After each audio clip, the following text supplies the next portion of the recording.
Yo, what's good? It's your man, 100 Grand Ross with The Rock Never Stops. Yo, we got to talk about these Detroit Pistons.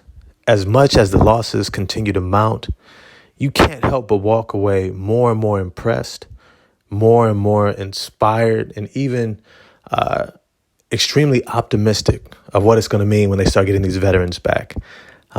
If you enjoyed the video, smash the like button for me, hit subscribe and the bell for notifications.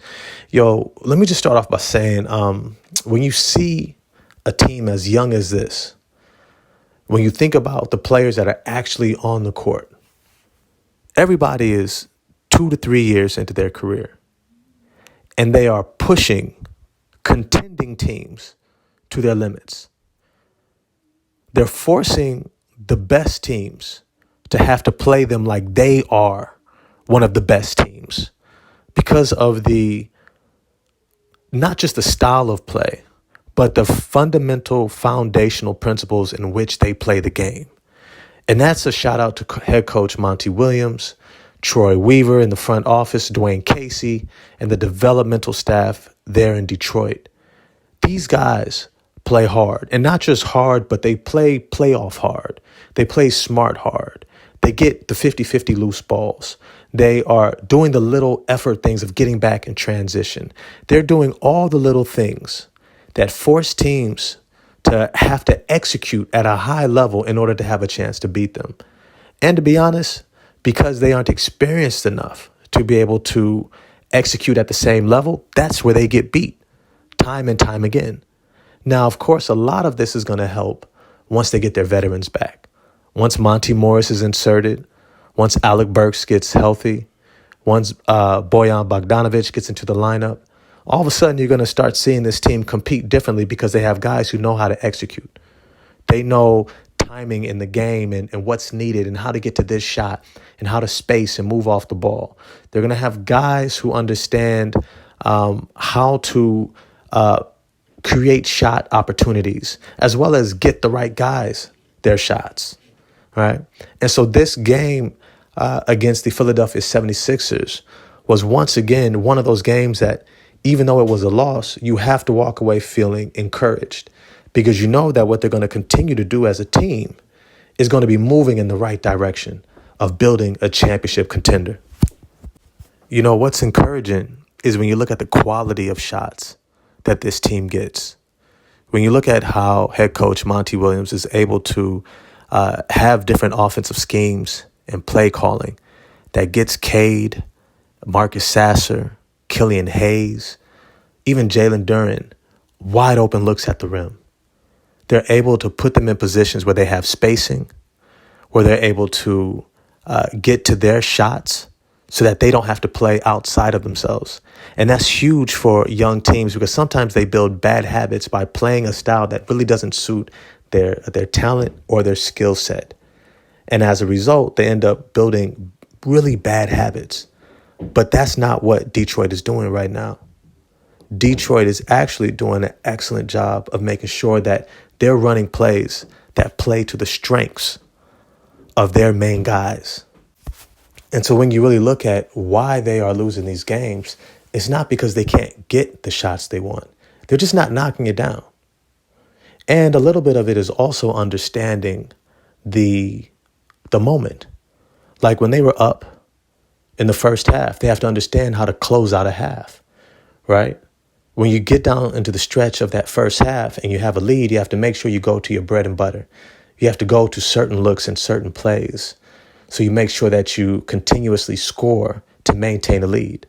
When you start the third quarter, you have to make sure that you go to other plays that are almost guaranteed to get a great look so that you can start the quarter off well in terms of scoring, getting your main guys involved and allowing everybody else to feed off of them. You look at the contrast at the beginning of that third quarter. Joel Embiid was able to get back-to-back buckets. And as a result, they cut into that lead immediately. And by the time that Detroit was actually able to score, the lead had almost altogether been erased. But these are growing pains. And this is what I talked about at the beginning, that this is how these teams are able to beat them, by simply out-executing them through experience, through having been there before, knowing what it's like, knowing how to turn it up a level and turn it up in the right way, right? Make sure you set this hard screen in this place and you're going to roll hard so you can get this shot. You may not even get the shot, but it's so this guy can get the shot. Now, on top of that, something that I'm definitely encouraged by is how they've seemed to unlock Killian Hayes. Look, I haven't been the biggest proponent of him because I haven't really found a need to watch him. Killian Hayes has been kind of inconsequential for the majority of the beginning of his career. But something that I'm noticing is that Killian Hayes might be what we refer to as a system player, a guy that actually looks better when he's playing with veterans. He looks better when he's playing with high IQ players. And we look at the construction of this team, especially that starting lineup, and you have Asar Thompson, Cade Cunningham, Jalen Duren around him. He has higher IQ players, Isaiah Stewart, who are able to execute, who know how to set a solid screen and roll, who know how to pop, who know how to maintain spacing and move off the ball and cut behind a drive, right? And then he's able to play that kind of Euro style of ball where you're constantly moving the ball, not versus this kind of American style where it's like heliocentric kind of ball dominant play. And this is where I think is really helping Killian find his groove. And as a result, he's been a major asset to the starting lineup. And the dope part about it is when you think about what he's bringing, it's that glue-like play.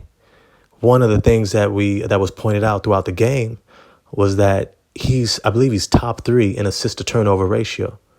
Meaning that I think it showed that he had 5 point something assists to every 1 turnover. Having a guy like that, who's your main facilitator or one of the main facilitators, means that you're not turning the ball over at a high level, which means that you're actually getting quality shots, which means that you're able to get into your offensive flow and guys are able to get into the flow as well. Because the more you're turning it over, the more the one who's actually taking all the shots is the main guy and less the peripheral players. The less you're turning it over, the more even the peripheral players have an opportunity to get involved, which makes it that much easier for your main guy, i.e. Cade Cunningham. But something that was very encouraging was that not only is he facilitating the ball at a high level, he's also been getting into his bag and been able to score. Now, he hasn't been the model of consistency at all, but I don't think anyone on the Detroit Pistons has been the model of consistency outside of maybe Asar Thompson's defense and Isaiah Stewart's two-way play. But even then, I would say that they kind of went away from Isaiah Stewart in a way that I wish that they had taken advantage more of is his mismatch when it came to going up against Tobias Harris, who's not as strong as him. And I think that there was an opportunity to post him or at least make sure that he was getting more kickouts because you saw in the second half, he finally started getting the ball more and he was making an impact offensively. And I think this is where Cade Cunningham is going to figure out throughout this season is who can he trust? Who can he go to when he doesn't have it going? Who should he look to kick the ball out to? And I don't know if he has that guy yet, right? There were times in the previous game, Asar Thompson looked passive. His shot wasn't going down, and so he was a little uncertain of himself. And I think that that's something that's going to evolve for him to understand what is his bread and butter. What is his go-to? Because I think he's just kind of playing in the flow and not necessarily having a decisive means in which he's going to produce points for the Detroit Pistons. And even then, Jalen Duren seemed like he was still trying to figure himself out, which I think makes it tough to get into an offensive flow. But even despite that, it was their foundation of defense that kept them in this game. Not only did it give them the lead in the first half, but it allowed them to sustain it for as long as possible.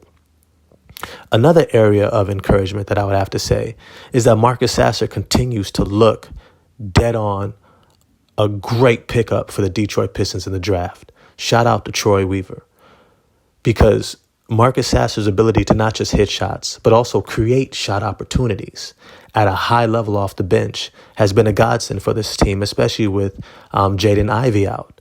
Right? And I'm not sure if there's something going on between Jaden Ivey and Monty Williams in the front office.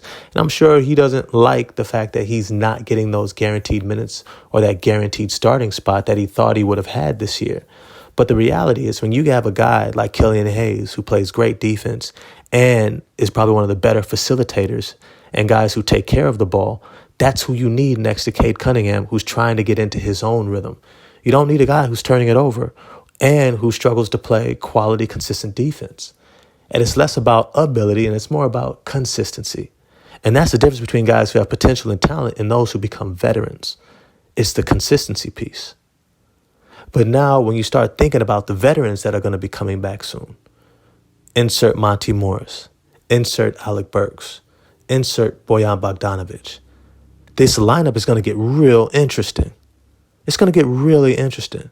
Maybe they're going to be doing a lot of small ball coming off the bench with Marcus Sasser, Jaden Ivey, Alec Burks. Right? I don't know if Joe Harris is hurt, but he seems to have been worked out of the rotation, which I understand because he wasn't hitting his shot enough nor defending at a high enough level. And so Marcus Sasser's eating up his minutes as well. And so Monty Williams is going to have a lot of work to do. But once again, if you've been following my channel, you already understand what Troy Weaver and Dwayne Casey were saying from the very beginning of the season, that we still don't know what we have on this team. And this season is going to be about figuring that out. And so what you're seeing is not a team that's pushing for the playoffs, pushing for the play-in. I'm sorry if that's what you were thinking, Detroit Kool-Aid, from the Woodward Pistons. I watch his channel. I follow him. He's dope. Follow him as well. But he had high hopes. And I understand if all the veterans were healthy and present from the beginning, then I think this team would be really interesting. They might have won a lot of these 50-50 games or these close games with the way their defense has been playing. But who knows? Because maybe those veterans being out is what gave these younger guys who play this phenomenal defense like Asar Thompson the minutes to make the impact that they have to keep these games close in the first place. But we'll see when the veterans come back. I do think they'll make a difference. I do think that the best is still yet to come from this roster and from this team. And when they get healthy and head coach Monty Williams has all his pieces to play with, I think we're going to start seeing that chess match happen a lot more in games where he's inserting guys in the right moment, where he's figuring out, okay, I need some more offense off the bench with a Marvin Bagley III, or let's go with more defense and let's go with the Marcus Sasser into this kind of a small ball lineup and play Asar at the 4 with Isaiah Stewart at the 5, who looked really good even against a Joel Embiid. All right, where you have more spacing because now you can go 5 out. All right, or you go with Bojan Bogdanovic and Isaiah Stewart at the 4, or Isaiah Stewart at the 5 and Bojan at the 4. And then you have somebody like Asar at the 3, and then you're going with Marcus Sasser and Cade Cunningham. Maybe you want some more shooting, right? So you have so many options once you get healthy. And I think that's going to really turn the season around. But as always, let me know what you all think in the comments section. What do you think about this game against the 76ers? What do you think that you've been seeing this season so far? What intrigues you about this team? Get at me in the comment section. I'm going to holler at y'all next time. Peace.